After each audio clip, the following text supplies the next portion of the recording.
Hello, good morning dear students. Last videos में जैसे हमने देखा हमारा topic relation and function continue किया है। अब आज हम फंक्शंस के बारे में पढ़ते हैं, किस किस टाइप के फंक्शंस हो सकते हैं, डिफरेंट टाइप ऑफ फंक्शंस क्या है। तो सबसे पहले हम बात करेंगे बेटा identity function. Identity function, identity का मतलब क्या है? आइडेंटिटी का मतलब होता है word. Identity function means same value आपको मिल रही है। फंक्शन कैसा होगा ये मैंने लिखा f of x is equal to x। f एक फंक्शन है, x उसके अंदर वैल्यू है और फंक्शन क्या वैल्यू दे रहा है पुट करने के बाद? x ही दे रहा है। ध्यान से देखिए आइडेंटिटी फंक्शन क्या होगा, जो वैल्यू आपकी यहाँ है वही सेम वैल्यू इस फंक्शन में पुट करने के बाद आपको मिल रही है, इसीलिए इसका नाम है आइडेंटिटी फंक्शन। यानी जैसी वैल्यू आप पुट करेंगे वैसा ही आपका आंसर आ जाएगा। जस्ट लाइक दैट कि आपने x की जगह 3 रखा तो f of 3 आपके पास 3 आ गया। आपने 2 रखा तो f of 2 आपके पास क्या वैल्यू आ गई? 2 आ गई। f of 0 रख लीजिए तो 0 आ गया। f of -4 रखेंगे तो -4 आ जाएगा। मीन्स जो वैल्यू आप पुट कर रहे हैं वही वैल्यू आपको रिटर्न मिल रही है।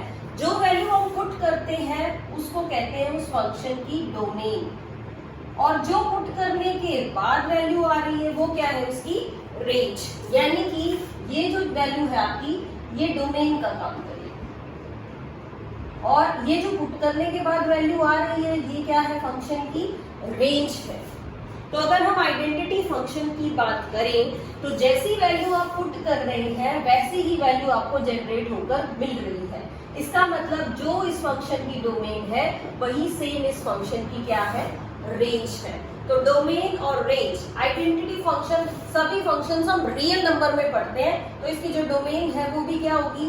रियल नंबर्स, और इसकी जो रेंज होगी वो भी क्या होगी? Real numbers. क्लियर हो गया आपको डोमेन क्या है और रेंज क्या है? जो वैल्यू आप फंक्शन में पुट कर रहे हैं वो डोमेन है, जो वैल्यू फंक्शन में पुट करने के बाद जनरेट होके आ रही है वो उस फंक्शन की रेंज है। तो आइडेंटिटी फंक्शन की डोमेन और रेंज सेम होगी, अलग अलग नहीं होगी। Let us move on to our second type, constant function. Constant function कैसा फंक्शन है कि f of x आपका फंक्शन, और यहाँ मैंने c लिख लिया। c की जगह कोई भी वैल्यू हो सकती है। वेयर आप क्या कहेंगे? Where c is any constant, it can have any fixed value। अब इसमें पुट करके देखते हैं। मान लीजिए मैंने x की जगह 1 रख लिया, यहाँ पे तो x है नहीं तो यही वैल्यू रहेगी जो हमने लिखी है। x की जगह 0 रख लीजिए तो भी c रहेगा, -7 रख लिया तब भी c, 5 रख लिया तब भी c। इसका मतलब क्या है कि आपने कोई भी वैल्यू रखी डोमेन की, रेंज क्या आई सभी में? इनकी रेंज सेम रही c। तो अगर हम कांस्टेंट फंक्शन की डोमेन और रेंज की बात करें तो कांस्टेंट फंक्शन की जो डोमेन है वो तो रियल नंबर्स ही हैं। आप कोई भी नंबर इसमें पुट कर सकते हैं, रियल नंबर्स। और रेंज क्या निकल के आ रही है? रेंज आपकी c ही आ रही है, यानी इस डोमेन का इस फंक्शन पे कोई इफेक्ट नहीं आता, इसीलिए इसका नेम है constant function. Constant means any fixed number. तो आप x की कोई भी वैल्यू पुट करते रहिए, यहाँ पे ये फिक्स्ड कांस्टेंट है, यही रहेगा। तो कांस्टेंट फंक्शन की डोमेन रियल नंबर्स और रेंज आपकी रहेगी the same constant c। Identity function में कोई फर्क नहीं पड़ता और कांस्टेंट फंक्शन में आपकी डोमेन कांस्टेंट हो जाती है। चलिए अब हम नेक्स्ट फंक्शन पे आते हैं। नेक्स्ट फंक्शन है आपका पॉलिनोमियल फंक्शन। पॉलिनोमियल फंक्शन किस टाइप का फंक्शन होता है? The third one is polynomial function। Polynomial हमने पढ़े हैं, एक सिंपल सा पॉलिनोमियल मैं लिख रही हूँ, p of x a0 x raised to the power n, a1 x raised to the power n minus 1, a2 x raised to the power n minus 2, so on an x0। ये polynomial function है। इस polynomial function में a0, a1, a2 and an are all constants। ये सब क्या है? Constants है। Polynomial function ऐसा ही तो होता है, कांस्टेंट होता है, वेरिएबल की पावर्स होती है, कांस्टेंट वेरिएबल की पावर, और जो वेरिएबल है उसकी पावर्स किस ऑर्डर में होती है? डिक्रीजिंग ऑर्डर्स में। यानी यहाँ n है तो उसके बाद n-1, उसके बाद n-2, इस तरह से कम होते होते x की पावर 0 तक ही पहुंच जाती है। ये आपका polynomial function. Polynomial function clear हो गया आपको? ये रियल नंबर्स है। इसका एक एग्जांपल ले लेते हैं। एग्जाम्पल हमने लिखा, ये है पॉलिनोमियल फंक्शन x² प्लस इसमें x की पावर 1 वाली टर्म नहीं है, उसके बाद कांस्टेंट टर्म आ गई। This is a polynomial function. चलिए मैं एक और फंक्शन लिख रही हूँ। मैंने लिखा x³ plus x² plus √x plus 7। अब ध्यान से देखेंगे, ये बताएंगे यार ये पॉलिनोमियल फंक्शन है या नहीं है। ये आपका जो फंक्शन है ये पॉलिनोमियल नहीं है। क्यों नहीं है? यहाँ पे x की पावर 1/2 है। √x का मतलब x की पावर 1/2। हमने कहा है पॉलिनोमियल कब बनता है? जब वेरिएबल की पावर कंप्लीट नंबर हो। वेरिएबल की पावर क्या हो? होल नंबर हो, यानी ये पूरा नंबर होना चाहिए, और ये तो कंप्लीट नंबर नहीं है। तो इसने क्या किया? इसको पॉलिनोमियल फंक्शन नहीं बनाया। पॉलिनोमियल फंक्शन की रेंज और डोमेन अलग अलग हो सकती है, वो हम आगे क्वेश्चंस में डिस्कस करेंगे। तो इट इज पॉलिनोमियल फंक्शन जिसमें वेरिएबल भी हो और कांस्टेंट भी हो। चलिए let us move on to our next function. Next function की बात करते हैं हम। नेक्स्ट फंक्शन आपका क्या है देखते हैं। नेक्स्ट फंक्शन है हमारा relation function, sorry rational function. The next one is rational function. Rational function, rational function rational number type का ही होगा। यानी मैंने एक फंक्शन px लिख लिया, कैसे डिफाइन किया उसको? या fx लिख लिया। fx किस तरह से डिफाइन कर दिया?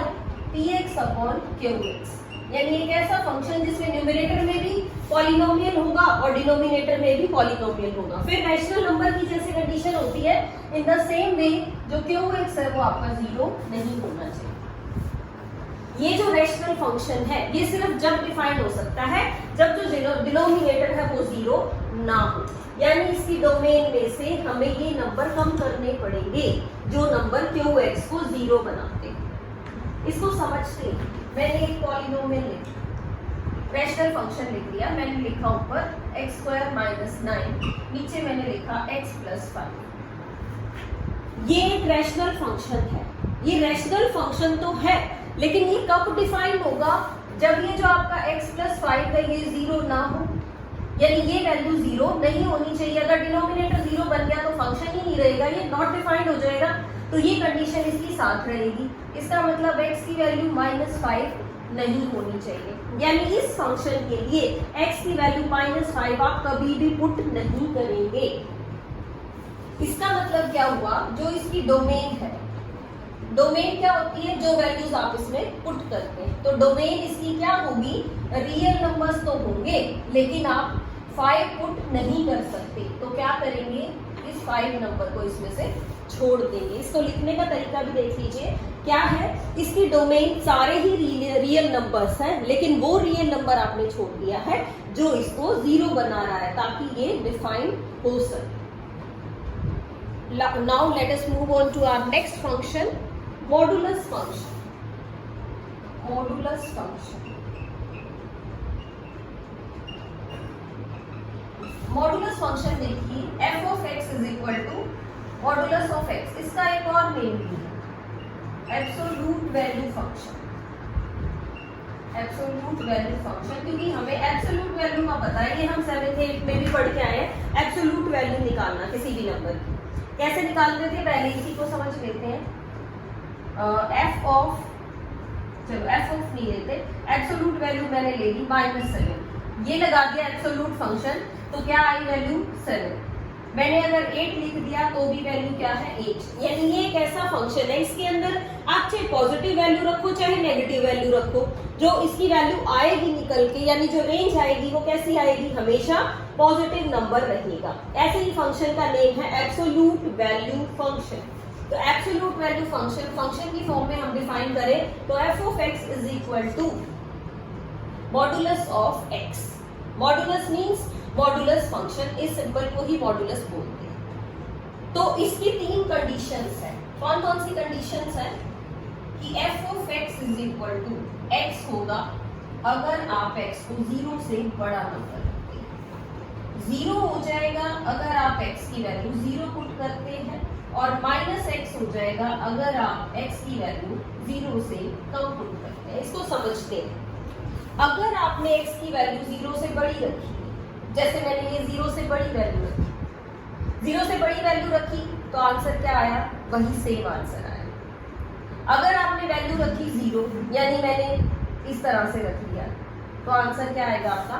0 ही आएगा। अगर आप वैल्यू रख रहे हैं x की 0 से छोटी वैल्यू, क्या रख रहे हैं? 0 से छोटी वैल्यू। 0 से छोटी वैल्यू जैसे मैंने ले लिया -5। 0 से छोटी वैल्यू रख रहे हैं तो आंसर है -x। यहाँ पे x क्या है आपका? -5 है, यानी कि जो आपकी वैल्यू आ रही है वो इस तरह से आ रही है। यानी आपने नेगेटिव रखी, अगर ये है आपका x, तो जो भी x है 0 से अगर छोटा है तो एक नेगेटिव साइन आपने अपनी मर्जी से आगे लगा देना है। ये क्या बन गया? 5 बन गया।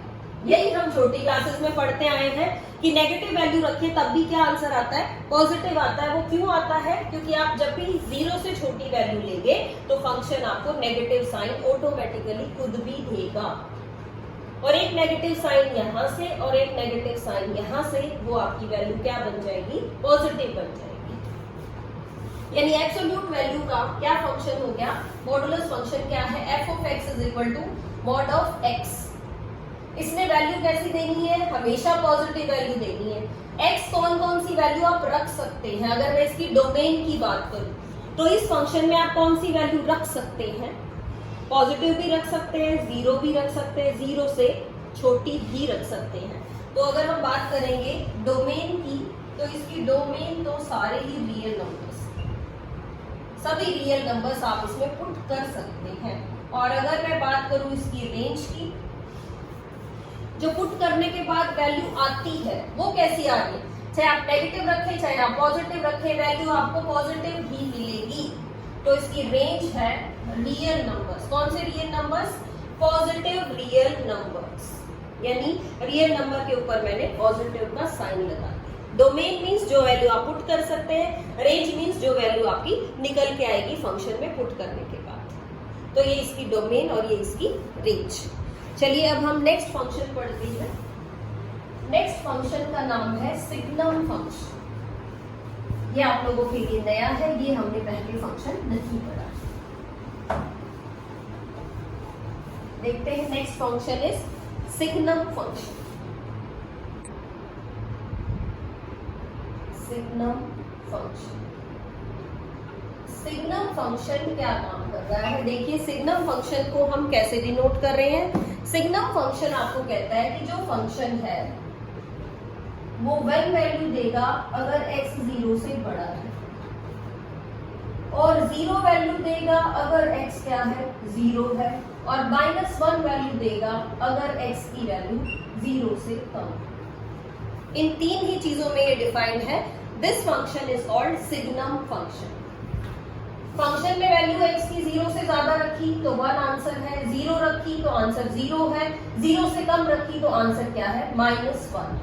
तो अब आपको क्लियर हो जाना चाहिए इसकी डोमेन क्या होगी। डोमेन मतलब इसमें आप कौन कौन सी वैल्यू रख सकते हैं? 0 से बड़ी भी रख सकते हैं, 0 भी रख सकते हैं, 0 से छोटी भी रख सकते हैं। तो डोमेन इसकी है रियल नंबर्स। और रेंज की बात करें, आप वैल्यू रख रहे हैं, उसके बाद वैल्यू कौन कौन सी आ रही है? या तो 1 आ रही है, या फिर 0 आ रही है, या फिर -1। तो इसकी रेंज में 3 ही एलिमेंट हैं, -1, 0 और 1। इसके अलावा इसकी रेंज में कोई भी वैल्यू नहीं आएगी। सिग्नम फंक्शन में कौन कौन सी वैल्यूज आई? 1, 0 और -1। If x is 0 then value is 1। if x is equal to अगर x 0 से बड़ा है तो 1 वैल्यू, अगर x 0 है तो 0 वैल्यू, और 0 से छोटा है तो value -1। So domain is all real numbers and what is range? Range is 1, 0 और -1। सेट है, आप आगे पीछे लिख सकते हैं। सेट्स का कॉन्सेप्ट आप लोग पढ़ चुके हैं, टॉपिक हमारा कंप्लीट हो गया, तो उसी को बार बार यूज भी कर रहे हैं। एक बहुत इंपॉर्टेंट और फंक्शन है, उसका नेम है greatest integer function. Greatest integer function, इसको इसके नेम को समझेंगे। फंक्शन डिफाइन कैसे करते हैं, इस तरह से कैपिटल ब्रैकेट लगा के हम इसको लिखते हैं ग्रेटेस्ट इंटीजर फंक्शन, यानी आप इसमें कोई भी वैल्यू डालो जो निकल के आएगी वो क्या होगा, इंटीजर होगा। इसको कैसे समझा जाए, इसको समझते हैं। मैंने कहा वैल्यू मैंने रख ली x की 2.4, यानी f 2.4 क्या आएगा 2.4। ग्रेटेस्ट इंटीजर ढूंढना है। 2.4 में जो अगर कंप्लीट इंटीजर होगा वो क्या होगा 2। भाई अगर मैं 3 पे जाऊंगी तो 3 तो इससे बड़ा हो गया, इससे बड़ा नंबर तो मैं लिख नहीं सकती। 2.4 में जो इंटीजर है वो क्या है 2। और देख लेते हैं, मैंने वैल्यू लिखी 3.9, f ऑफ 3.9। अब 3.9 में भी इंटीजर क्या है, इंटीजर है आपका 3। 4 नहीं लेंगे हम, हमें इंटीजर चाहिए। 4 तो इससे बड़ा हो जाएगा, मुझे इससे छोटी वैल्यू चाहिए जो कंप्लीट नंबर हो। ये क्या आएगा 3 आएगा। यानी क्या समझ में आई इससे हमें ये समझ में आया कि अगर मैं वैल्यू 0 और x के बीच की लिखती हूँ, कहाँ की 0 और 1 के बीच की कोई भी वैल्यू रखो तो जो आपका आंसर है वो आ रहा है 0, ग्रेटेस्ट इंटीजर फंक्शन। क्योंकि 0 और 1 के बीच में इंटीजर क्या है 0। अब अगर मैंने वैल्यू रखी 1 और 2 के बीच की, तो कोई भी वैल्यू आप रख के देख लीजिए, आंसर आपका आएगा 1। इन द सेम वे अगर आप 2 और 3 के बीच की वैल्यू रखते हैं तो आंसर आएगा आपका 2। और चीज देखते हैं, अगर वैल्यू आपने -7 और -6 के बीच की रखी, नेगेटिव की बात कर रही हूं मैं। अब नेगेटिव में हमेशा इंटीजर कौन सा आता है, छोटे वाला। तो छोटा इंटीजर कौन सा है -7, तो वैल्यू आपकी क्या देगा ये -7। यहां और देखते हैं, मैंने एक वैल्यू पुट की -4.5, नेगेटिव वैल्यू पुट कर ली, f ऑफ -4.5, यानी कि यहां पे रखा मैंने -4.5। अब इसका आंसर मैं -4 नहीं लिखूंगी क्योंकि -4 तो बड़ा नंबर है -4.5 से। नेगेटिव नंबर्स की साइड जब आप जाते हैं तो नेगेटिव नंबर्स आपके डिक्रीजिंग ऑर्डर में होते हैं, यानी इसका जो ग्रेटेस्ट इंटीजर होगा वो वैल्यू देगा -5। -5 क्यों, नंबर लाइन से समझते हैं। 0, -1, -2, ये वैल्यू आपकी -3, -4, -5। तो -4.5 आपका कहाँ लाई करेगा, मैंने कहा यहाँ पे लाई कर रहा है। इसके लिए आपका आंसर -4 नहीं होना चाहिए क्योंकि -4 तो इससे बड़ा इंटीजर है और हमने कौन सा इंटीजर लेना है, इसमें जो कंप्लीट इंटीजर बनता हो इससे बड़ा नहीं ले सकते, इससे पहले वाला इंटीजर लेना है। तो इससे पहले वाला इंटीजर क्या होगा -5। यानी जब मैं नेगेटिव वैल्यू रख रही हूँ तो वैल्यू आपकी इंक्रीज होके आ रही है, जब हम पॉजिटिव वैल्यू रख रहे हैं तो वैल्यू आपकी पहले वाली यानी डिक्रीज होके आ रही है। ये आपका क्या है, greatest integer function. Greatest integer function की अगर हम डोमेन और रेंज की बात करें तो इसकी डोमेन क्या होगी, इसकी डोमेन में आप कौन कौन सी वैल्यूज रख सकते हैं, इसकी डोमेन में आप सभी वैल्यूज रख सकते हैं, सारे ही रियल नंबर आप इसमें पुट कर सकते हैं। लेकिन रियल नंबर्स पुट करने के बाद जो इसकी रेंज आ रही है, रेंज पे ध्यान दो, रेंज क्या आ रही है, कंप्लीट नंबर्स है, इंटीजर्स है, चाहे वो पॉजिटिव हो चाहे नेगेटिव हो, तो जो इसकी रेंज है वो तो है इंटीजर्स। और पुट क्या कर सकते हैं आप, सभी रियल नंबर्स। तो डोमेन इसकी रहेगी ऑल रियल नंबर्स और जो इसकी रेंज है वो क्या है, सेट ऑफ इंटीजर्स। इंटीजर्स का सेट आएगा, इंटीजर्स के सेट से आप इसको इसकी रेंज को डिफाइन कर पाएंगे। चलिए स्टूडेंट्स, अब आपके जो फंक्शंस हैं वो सारे कंप्लीट हो गए हैं। कितने टाइप के हमने फंक्शंस पढ़े उनको ध्यान से देख लिया, उनकी रेंज और डोमेन का भी पता चल गया। डोमेन क्या होगी, डोमेन आपकी जो वैल्यूज आप उस फंक्शन में पुट कर सकते हैं, जिसके लिए वो फंक्शन आपका डिफाइन हो, वो डोमेन है। और पुट करने के बाद जो वैल्यूज आएंगी वो क्या है, रेंज। अब और देखते हैं, आपके पास दो फंक्शन है, एक f ऑफ x और एक g ऑफ x। तो आप क्या कर सकते हैं, आप इन फंक्शंस को ऐड कर सकते हैं। आप इन फंक्शंस को सब्ट्रैक्ट भी कर सकते हैं, यानी इकट्ठा करके लिख सकते हैं। आप इन फंक्शंस को मल्टीप्लाई भी कर सकते हैं, एफ ऑफ एक्स और जी ऑफ एक्स को मल्टीप्लाई भी कर सकते हैं और डिवाइड भी कर सकते हैं दो फंक्शंस को। लेकिन जब डिवाइड कर रहे हैं तो रैशनल फंक्शन बन गया है, और रैशनल फंक्शन की डेफिनेशन यानी कि डिवाइड तभी कर पाएंगे आप जब आपका gx जो होगा वो क्या होगा, नॉन जीरो होगा। अगर ये जीरो हो जाए तो आप इसको डिवाइड नहीं करेंगे, इस चीज का हमें ध्यान रखना है। तो अब हम अपनी एक्सरसाइज 2.3 की बात करते हैं। एक्सरसाइज 2.3 का फर्स्ट क्वेश्चन आप लोगों ने कर लिया है और मैं सेकंड की बात कर रही हूँ। सेकंड में कहता है एफ ऑफ एक्स, और ये आपको फंक्शन दे रखा है, और सेकंड पार्ट है इसका f of x is equal to √9 minus x. पहले इसकी बात करते हैं। अगर ये नेगेटिव साइन आप ना देखें तो ये आपका मॉडुलस फंक्शन है। मॉडुलस फंक्शन है तो आप इसमें क्या क्या वैल्यू पुट कर सकते हैं, पॉजिटिव नेगेटिव सभी तरह की वैल्यूज पुट कर सकते हैं। तो जो इसकी डोमेन है वो तो रियल नंबर्स है, यानी कि आर। डोमेन क्या है, आर। कोई भी रियल नंबर आप इसमें पुट कर सकते हैं। पुट कर दिया मॉडुलस फंक्शन में तो आएगा क्या, अगर मॉडुलस फंक्शन में कोई वैल्यू पुट करें तो पॉजिटिव बना देता है उसको, आपके पास पॉजिटिव वैल्यू आती है आंसर में। लेकिन इसके आगे एक माइनस का साइन लगा रखा है, जो भी पॉजिटिव वैल्यू आएगी वो इस माइनस के साइन के साथ लग के नेगेटिव ही बन जाएगी। तो जो इसकी रेंज है वो क्या है, रियल नंबर्स है विद नेगेटिव साइन। सारे नेगेटिव रियल नंबर आएंगे, क्यों, क्योंकि ये तो पॉजिटिव नंबर है। आप सिर्फ इसकी बात करेंगे तो ये क्या है, ये तो पॉजिटिव है, लेकिन इसके बाहर क्या लगा हुआ है, नेगेटिव। नेगेटिव ने इसकी रेंज को क्या बना दिया, आप कोई भी नंबर निकाल लीजिए आपके पास आंसर में नेगेटिव ही आएगा। चलिए अब नेक्स्ट की बात करते हैं। यहाँ पे भी जो एक्स है वो आपका रियल नंबर होना चाहिए। ये फंक्शन रूट में लिखा हुआ है। रूट में लिखा हुआ फंक्शन कब डिफाइन होगा, जब रूट के अंदर नेगेटिव नंबर नहीं आना चाहिए। रूट के अंदर नेगेटिव नहीं आना चाहिए तो मैं ये कह सकती हूँ कि ये नंबर आपका या तो 0 हो या 0 से बड़ा हो। 0 या 0 से बड़ा, यानी या तो ये 0 बन जाए या ये 0 से बड़ा नंबर आ जाए। तो अगर 0 या 0 से बड़ा नंबर आप लिखना चाह रहे हैं तो आप क्या करेंगे, आप इस एक्स स्क्वायर को राइट साइड में शिफ्ट कर लीजिए, या आप कह सकते हैं कि एक्स स्क्वायर, मैंने साइन चेंज कर लिए, x square less than equal to 9 या x square less than equal to 3 का स्क्वायर, यानी एक्स स्क्वायर की वैल्यू 3 स्क्वायर यानी 9 से कम या 9 के इक्वल होनी चाहिए, यानी 9 से कम या 9 के इक्वल। अगर वैल्यू 9 से बड़ी आई तो ये आपका नेगेटिव नंबर बन जाएगा। रूट के अंदर नेगेटिव नंबर रियल नंबर नहीं होता। अब इसको कैसे लिख सकते हैं, इसको लिखना सीखना होगा हमें। -3 less than equal to x less than equal to 3।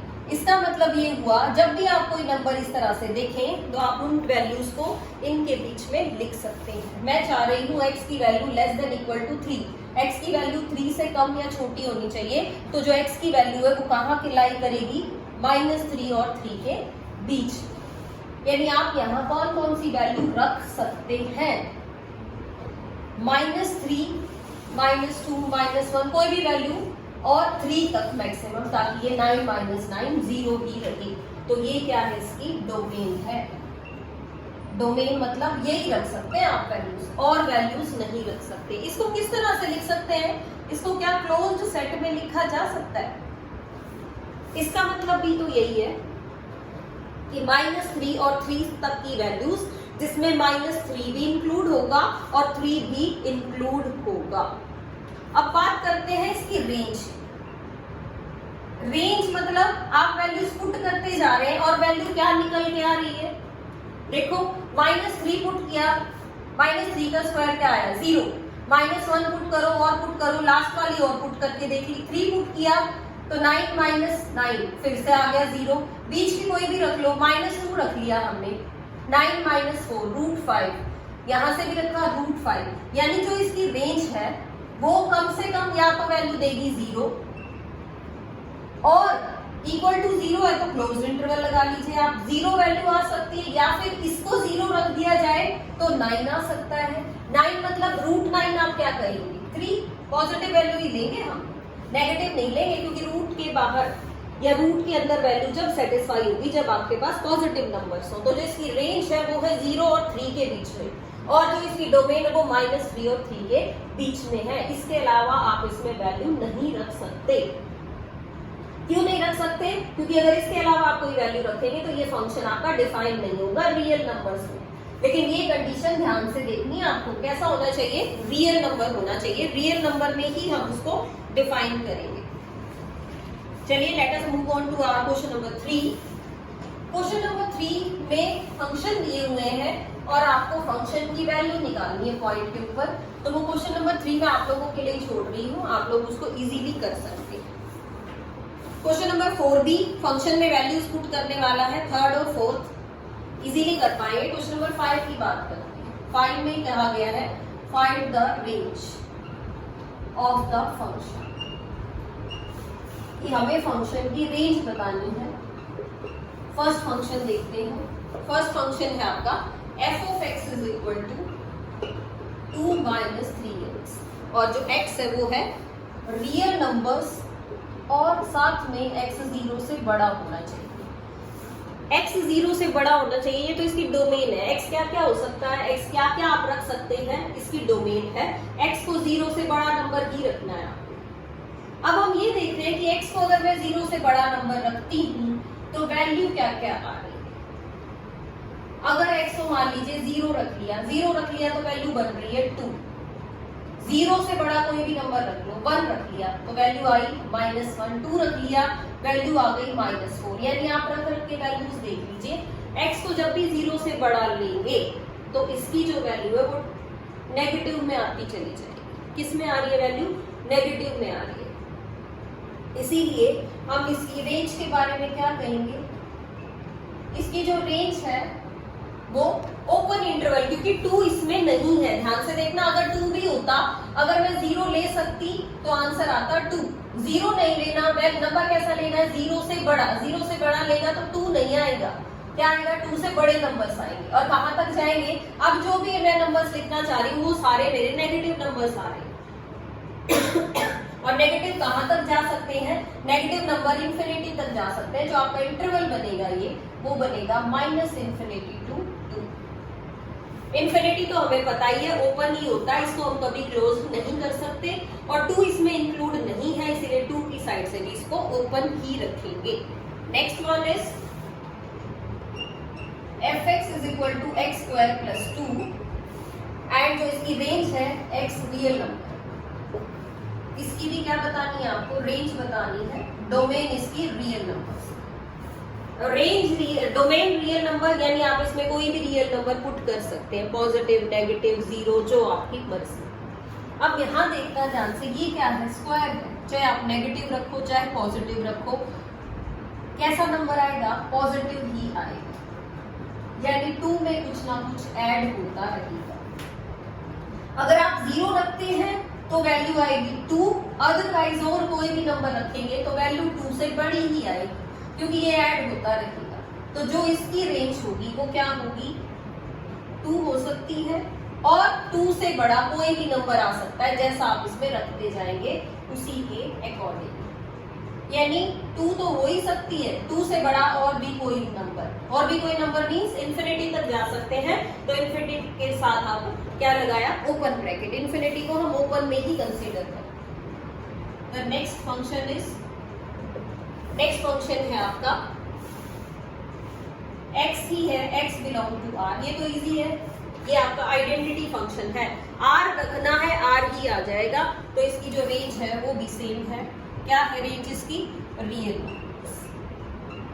Next fourth part is f(x) = x² + 1/x²। इसकी रेंज बतानी है, और x आपका इसमें 0 नहीं होना चाहिए। 0 अगर हो गया तो ये फंक्शन आपका क्या होगा, डिफाइन ही नहीं होगा। तो ये तो हमें पता चल गया कि 0 हमें नहीं रखना है। 0 नहीं रखना तो इस फंक्शन को थोड़ा सा सिंप्लीफाई करके लिखते हैं, x² के नीचे भी x² और 1/x²। 1 आ गया और 1/x²। अब देखते हैं इसकी रेंज क्या आ सकती है। देखो 0 तो रखना नहीं है x को, कोई भी नंबर रख सकते हैं, नेगेटिव रखो तब भी पॉजिटिव ही आना है, पॉजिटिव रखो तब भी पॉजिटिव ही आना है। तो अगर हमने कहा कि कोई भी नंबर रख लिया 1 या 1 से बड़ा ही आएगा, 0 नहीं रखना चाहते तो नंबर आपका हमेशा क्या रहेगा, 1 से बड़ा ही रहेगा, 1 भी नहीं आ सकता। नहीं आ सकता तो ओपन इंटरवल 1 इंक्लूड नहीं किया, और नंबर हमेशा कैसा जा रहा है, कुछ भी पॉजिटिव वैल्यू 1 में ऐड करेंगे तो 1 से बड़ा होता चला जाएगा। कहां तक हमें नहीं पता, जैसे जैसे नंबर्स रखेंगे वैसे वैसे ये 1 से बड़ा होता चला जाएगा। तो 1 to infinity and open interval from the infinity side. तो इसी के साथ हमारी एक्सरसाइज 2.3 भी स्टूडेंट्स आज कंप्लीट हो गई है। अच्छे से फंक्शंस के बारे में पढ़ना है, कौन सा फंक्शन है, किस तरह से गो थ्रू कीजिए। वीडियो को भी कल आपको जो व्हाट्सएप किए गए थे पेजेस फंक्शन से रिलेटेड उनको भी देखिए, और अपनी एक्सरसाइज 2.1, 2.2 एंड 2.3 कंप्लीट करिए। और इसके बाद अगर आपको ये टॉपिक रिवाइज करना है तो कल संडे है, आप लोग इसको रिवाइज कर सकते हैं, so that on Monday we will do the miscellaneous exercise of this chapter. Miscellaneous exercise हम तभी कर सकते हैं जब हमें पूरे चैप्टर की बेसिक नॉलेज हो। तो that's all for today. Thank you so much for listening. Thanks.